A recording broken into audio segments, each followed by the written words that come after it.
இயேசுவில் பிரியமான சகோதர சகோதரிகளே, உங்கள் அனைவருக்கும் உயிர்த்த இயேசுவின் சமாதானத்தை தெரிவித்துக் கொள்கிறேன். இன்றைய நற்செய்தி நமக்கு உணர்த்தும் ஆழமான ஆன்மீக உண்மை, நாம் எங்கும் எப்போதும் என்ன செய்தாலும் உயிர்த்த ஆண்டவர் நம்மோடு இருக்கின்றார் என்ற உண்மையை தெளிவுபடுத்துகிறது. எல்லாம் முடிந்துவிட்டது, இனி பழைய வாழ்க்கைக்கு திரும்புவோம் என்று பயணித்த சீடர்களை மீண்டும் அழைக்கிறார். இரவு முழுவதும் உழைத்து ஒன்றுமே கிடைக்காத சீடர்களை நோக்கி எளிய வழிகாட்டுதலை கொடுக்கிறார். நிறைய மீன்பாட்டை கண்ட சீடர்கள் மீண்டும் புத்துயிர் பெற்று புது வாழ்வு வாழ உயிர்த்த இயேசுவின் வழிகாட்டுதலை பெறுகின்றனர்.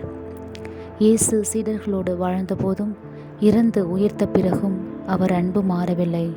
தொடர்ந்து அவர்கள் மேல் பரிவு கொண்டு அன்பு காட்டுகிறார்.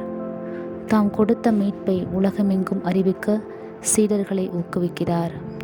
வலை முழுவதும் ஏராளமான மீன்களை பிடித்தது போல உலகில் உள்ள மக்கள் அனைவரும் இயேசு என்னும் வலைக்குள் பிடிபட்ட மீன்களாய் மீட்பு பெற வேண்டும் என்பதை தம் சீடர்களுக்கு வலியுறுத்துகிறார்.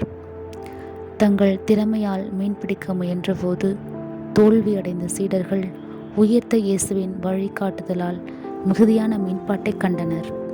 நாமும் பல நேரங்களில் நம்முடைய திறமைகளை நம்பி பல காரியங்களை முன்னெடுக்கும் போது தோல்விகளையே சந்திக்கிறோம். மாறாக உயிர்த்த ஆண்டவரை நம்பி எதை செய்தாலும் வெற்றியை தவிர தோல்விக்கு இடமில்லை.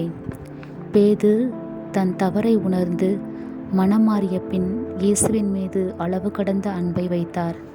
எனவே பேதுருவைப் போல நாமும் வாழ இயேசு பல வாய்ப்புகளை நமக்கு கொடுத்திருக்கிறார்.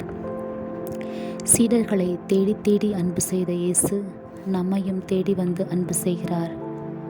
ஆன்மீகத்தை தொலைத்து அறிவை மட்டுமே தேடி செல்லும் மனிதர்கள் மத்தியில் நம்மை பேதுருவாக, யோவானாக, மரிய மதலேனாக சாட்சிய வாழ்வு வாழ அவர்களை அனுபவித்த உயிர்த்த இயேசுவின் அன்பை, கருணையை உலகமெங்கும் பறைசாற்றிட நமக்கு ஒவ்வொரு நாளும் அழைப்பு விடுக்கின்றார்.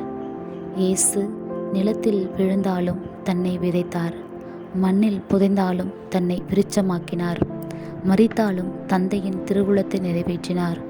நாமும் எச்சூழலிலும் புதைக்கப்படாமல் விதைக்கப்பட்டவர்களாக பலன் கொடுப்போம், பலரையும் வாழ வைப்போம். இறையாசி தொடர்ந்து நம்மை வழிநடத்த